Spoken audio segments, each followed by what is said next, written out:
Kendrick?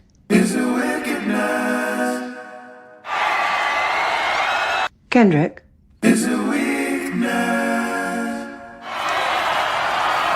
Did you hear that, Kendrick? Yes. When Mr. Morale and the Big Steppers dropped in 2022, it kind of hit people in a way they weren't expecting. I mean, Kendrick had always been this deep individual, right? Like, he was never just rapping for the sake of rapping. He was telling stories, giving us bars that made you stop and really think about your life. But this album, it felt different. He wasn't just talking about the world or the streets or even himself in a poetic way. He was getting into his actual feelings, like raw and unfiltered. And honestly, a lot of fans just weren't ready for that.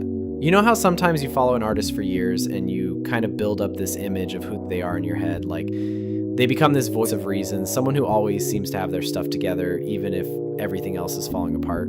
That was Kendrick for a lot of people. He gave us lines like, "We gon' be alright," and we clung to those words like they were lifelines. So when he came back saying stuff like, "I cry during sex," or "The mirror is my best friend," it was kind of like a gut punch, like, wait, he's not here to save me anymore? See, part of what tripped people out was how open he was about therapy. I mean, yeah, mental health conversations have gotten better over the years, but still, hearing Kendrick Lamar talk about going to therapy sessions like their church on Sunday, that was heavy.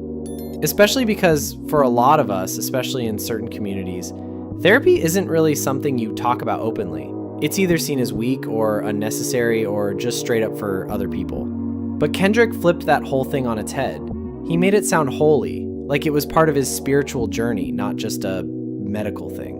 And I think that's what messed with people the most. Not that he was struggling, but that he was admitting it so freely.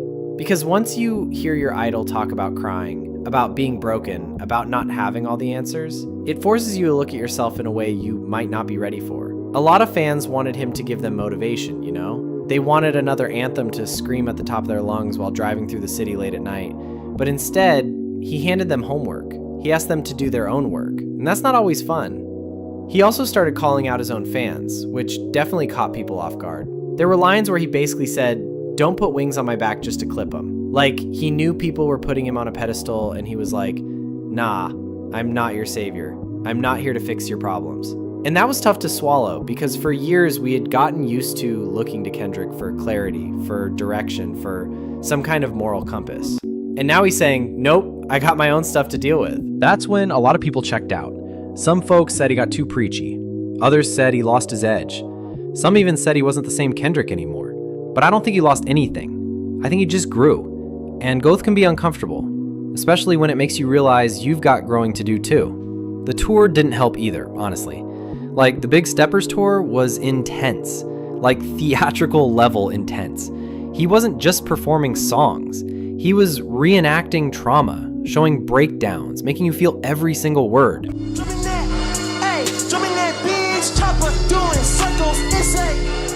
People left shows crying, shaken up, changed. And then, after it ended in late 2023, he went radio silent. No new music, no features, nothing. Just silence. And that silence, man, that hurt too. Because it felt like he gave everything to us and then just walked away. But maybe that's the point. Maybe he needed to step back. Maybe he needed to heal. Because, let's be real, Kendrick had been carrying the emotional weight of a generation for years. He gave us everything he had, and at some point, he had to take a break. And maybe that's the lesson here. Maybe the whole Mr. Morale era wasn't meant to comfort us. It was meant to challenge us, to make us uncomfortable, to force us to look inward. And yeah, that broke a lot of fans, but breaking isn't always bad. Sometimes it's the only way to start healing.